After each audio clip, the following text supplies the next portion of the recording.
नमस्कार, मैं पुष्पलता। आज मैं आपको सुप्रसिद्ध कहानीकार भगवती प्रसाद वाजपेयी की कहानी मिठाई वाला पढ़ाने जा रही हूँ। बच्चों, तुमने गली मोहल्लों में फेरी वालों को आवाज़ लगाकर चीज़ें बेचते सुना होगा। हमारी ये कहानी एक फेरी वाले की कहानी है जो बच्चों की पसंद की अलग अलग चीज़ें बेचता था। कभी मिठाई, कभी मुरली अर्थात बांसुरी, कभी खिलौने।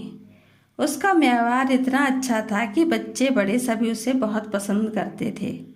उसने अपने जीवन में अपनों को खोया था, किंतु वह बच्चों को प्यार व खुशी देकर अपने बच्चों की झलक उनमें देखता था। वह दूसरों को खुशी देकर अपने मन के दुखों को कम करता है। यही इस कहानी का संदेश भी है। वह गलियों में घूमता हुआ बड़े ही मीठे स्वर में आवाज़ें लगाता, बच्चों को बहलाने वाला, खिलौने वाला। वह इस अधूरे वाक्य को बड़े ही अनोखे और मादक मधुर स्वर में कहता। उसके प्रेम में भीगे हुए इन स्वरों को सुनकर लोग घर से बाहर आ जाते। गलियों और उनके अंदर बने पार्कों में खेलते बच्चे आकर झुंड बनाकर उसे घेर लेते थे। तब वह खिलौने वाला उन्हें खिलौने का बक्सा खोलकर खिलौने दिखाने लगता। बच्चे खिलौने देखकर खुश हो जाते और अपनी तोतली आवाज़ में खिलौने का मोल भाव करने लगते। खिलौने वाला उनसे पैसे लेकर उनके मनपसंद खिलौने उन्हें दे देता। बच्चे खिलौने लेकर मस्त हो जाते। खिलौने वाले की आवाज़ फिर सागर की हिलोर की तरह पूरे मोहल्ले के मकानों में फैलता जाता। जिस तरह सागर में लहरें क्रम से बढ़ती जाती हैं, उसी तरह उसका स्वर भी पूरे मोहल्ले में फैल जाता था।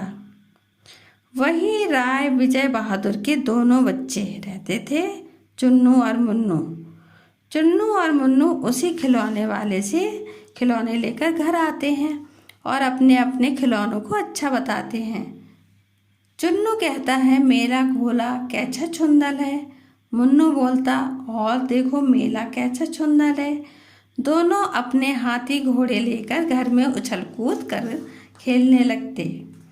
उनकी माँ रोहिणी उन्हें खेलते देखती और उन्हें बुलाकर पूछती है, अरे ओ चुन्नू मुन्नू, ये खिलौने तुमने कितने में लिए हैं? मुन्नू बताता है, 2 पैसों में। खिलौने वाला दे गया। रोहिणी को आश्चर्य होता है, वह इतने कम दाम में कैसे दे गया, किंतु यह तो साफ दिख रहा था कि वह दे तो गया ही है। रोहिणी को इन बातों पर ध्यान देने की फुर्सत कहाँ थी। वह अपने काम में लग जाती है। यह घटना 6 महीने बाद की है। शहर में ये खबर फैल गई कि एक मुरली वाला यानी बांसुरी वाला आया है। वह बांसुरी बजाने में माहिर है, यानी कि बहुत ही कुशल है। वह बांसुरी बजाकर गाना सुनाकर बांसुरी बेचता है, वह भी 2 पैसे में। इतनी सस्ती कि लगता है कि उसे इतने कम दाम में बेचकर कुछ भी लाभ नहीं होता होगा। एक व्यक्ति पूछता है कि कैसा है ये मुरली वाला, मैंने तो उसे नहीं देखा। जवाब मिलता है कि यही कोई 30-32 साल का दुबला पतला गोरा युवक है जो सर पर बीकानेरी यानी कि रंग बिरंगी लहरियों वाला साफा बांधता है। व्यक्ति फिर पूछता है कि क्या वही तो नहीं जो पहले खिलौने बेचता था? क्या पहले वह खिलौने बेचता था? हाँ, जिस तरह का रूप आकार तुमने बताया है उससे तो वो उसी प्रकार का था। मतलब जो पहले खिलौने बेचता था वो भी देखने में वैसा ही था। रोज ही उस मुरली वाले के बारे में लोग चर्चा करते हैं और नगर की हर गली में उसका कोमल नशीला स्वर गूंजता, बच्चों को बहलाने वाला, मुरलिया वाला। रोहिणी ने भी मुरली वाले की आवाज़ सुनी तो उसे खिलौने वाले का ख्याल आ गया, क्योंकि खिलौने वाला भी इसी तरह खिलौने गा गा कर बेचता था। रोहिणी अपने पति विजय बाबू के पास जाकर बच्चों के लिए मुरली खरीदने के लिए मुरली वाले को बुलाने को कहती है। विजय बाबू दरवाजे पर आकर मुरली वाले से मुरली का दाम पूछते हैं। उसी समय मुरली वाले की आवाज़ सुनकर पार्क से बच्चे बदहवास से दौड़ते चले आते हैं। हड़बड़ाहट में किसी की टोपी गिरती है, किसी का जूता पार्क में ही छूट जाता है। मतलब कोई तो इतनी तेजी से वो लोग दौड़ते आ रहे थे कि किसी की टोपी गिर जाती है और किसी का जूता ही पार्क में छूट जाता है जहाँ वो खेल रहे होते थे। किसी का पजामा ही ढीला होकर लटकने लगता। वे सब एक साथ मुरली लेने के लिए कहने लगते। उनके तोतले स्वरों को सुनकर मुरली वाला खुशी से भर जाता है और उन्हें एक एक करके मुरलियाँ मतलब बांसुरियाँ देने लगता है। फिर विजय बाबू की ओर देखकर पूछता है, बाबूजी क्या पूछा था, कितने की थी? दी तो 3-3 पैसे के हिसाब से है, लेकिन आपको 2-2 पैसे में ही दे दूंगा। विजय बाबू मन ही मन मुस्कुरा उठते हैं, मन ही मन कहते हैं, ये देता तो सबको 2 पैसे में ही होगा, लेकिन यह कहकर कि तुम्हें 2 पैसों में दे दूंगा एहसान का बोझ डाल रहा है। फिर कहते हैं कि तुम लोगों को तो झूठ बोलने की आदत होती है, देते तो सभी को 2 पैसों में ही होगे, लेकिन ऐसे दिखा रहे हो जैसे कि मुझी पर एहसान कर रहे हो। मुरली वाला आश्चर्यचकित होकर कहता है कि आपको इसकी असली लागत का क्या पता? यह तो ग्राहकों की आदत होती है कि दुकानदार कितनी भी हानि उठाकर चीज बेचे, ग्राहक को यही लगता है कि वह उसे लूट रहा है। इसका वास्तविक मूल्य 2 पैसे ही है। आपको ये मूल्य 2 पैसे में कहीं नहीं मिलेगी। मैंने तो पूरी 1000 बनवाई थी, इसलिए इस भाव में पड़ी है। विजय बाबू कहते हैं कि उनके पास समय नहीं है, जल्दी से 2 मुरलियाँ निकाल दो। मुरलियाँ लेकर वह घर में चले जाते हैं। मुरली वाला बच्चों को उनकी पसंद की मुरलियाँ बड़े प्यार से देता रहता है, फिर आगे बढ़ जाता है। अपने मकान में बैठी रोहिणी मुरली वाले की सारी बातें सुनती है और ये महसूस करती है कि बच्चों से इतने प्रेम से बातें करने वाला फेरी वाला पहले कभी नहीं आया और चीज़ें भी बहुत कम दाम में दे देता है। उसकी आवाज़ की मन ही मन तारीफ करती है कि इसका स्वर कितना मीठा है और बच्चों से कैसी प्रेम से भरी बातें करता है। इसी तरह कई महीने बीत जाते हैं, वह मुरली वाला नहीं आता है और धीरे धीरे वह उसे भूल जाती है। अब ये घटना 8 महीने बाद की है। जाड़ों के दिन थे। रोहिणी नहाकर अपने घुटनों तक के लंबे गीले बालों को सुखा रही थी। तभी उसे आवाज़ सुनाई दी, बच्चों को बहलाने वाला मिठाई वाला। रोहिणी को मिठाई वाले का स्वर जाना पहचाना लगा। वह नीचे उतरकर आती है। उस समय उसके पति वहाँ नहीं थे, उनकी बूढ़ी दादी थी। वह दादी से कहती है, दादी चुन्नू मुन्नू के लिए मिठाई लेनी है, जरा कमरे में चलकर ठहराओ। मैं उधर कैसे आऊँ, कोई आता ना हो।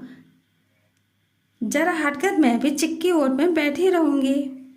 यहाँ पर मैं ये बताना चाहूँगी कि ये कहानी उस परिवेश में लिखी गई है जब स्त्रियाँ पर्दा करती थी। स्त्रियाँ खुलेआम नहीं घूमा करती थी। किसी भी अजनबी से बात करते समय पर्दे या चिक्की आड़ से बात करती थी। चिक कहते हैं बांस के तीलियों से बने हुए पर्दे को। दादी कमरे में आकर मिठाई वाले को बुलाती है। मिठाई वाला पूछता है, कितनी तू माँ जी?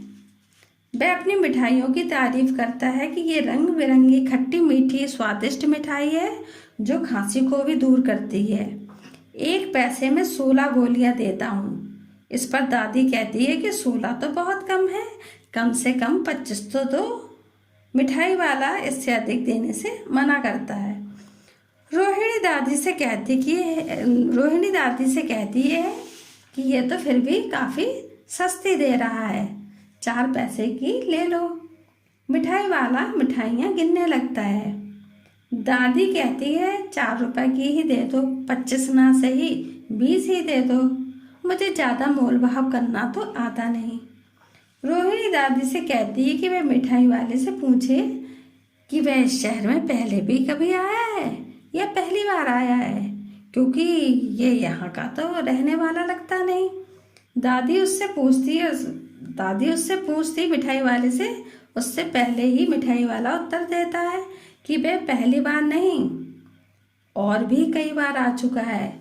रोहिणी चिक्की आड़ से पूछती है कि क्या पहले वो मिठाई ही बेचता था या और कोई चीज़ भी बेचता था। यह सुनकर मिठाई वाला खुशी और आश्चर्य के भाव से कहता है कि इससे पहले, वो आश्चर्य के भाव से क्यों कहता है कि वो जान जाता है कि ये उसे पहचान गई है। तो वो कहता है इससे पहले मैं मुरली लेकर आया और उससे भी पहले खिलौने लेकर। रोहिणी का अनुमान ठीक निकलता है। वह उससे और बातें करने के लिए मतलब कुछ अंदर से उत्सुक हो जाती है, बेचैन सी उठती है। वह पूछती है कि इन कामों में भला तुम्हें मिलता ही क्या होगा। मिठाई वाला कहता है कि मिलता क्या है, बस खाने भर को ही मिल जाता है और कभी वह भी नहीं। लेकिन हाँ, उसे आत्मिक सुख, धैर्य और असीम सुख मिलता है और वही तो वह चाहता भी है। रोहिणी पूछती है वह कैसे।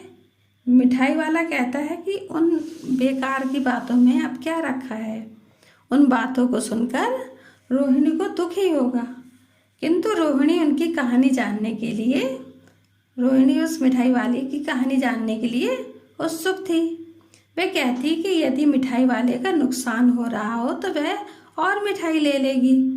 मिठाई वाला बहुत ही गंभीरता से कहता है कि वह अपने शहर का एक जाना माना व्यक्ति था। मकान, व्यवसाय, गाड़ी घोड़ा, नौकर चाकर सभी थे। 2 छोटे छोटे सुंदर बच्चे और पत्नी थी। पत्नी बहुत ही सुंदर थी, उसे वह अपने प्राणों की तरह चाहता था। उनसे उसका घर आबाद था, लेकिन समय की चाल और ईश्वर की लीला कि अब कोई नहीं है। दादी प्राण निकाले नहीं निकलते, इसलिए अपने बच्चों को उन बच्चों में तलाश करने निकला हूँ।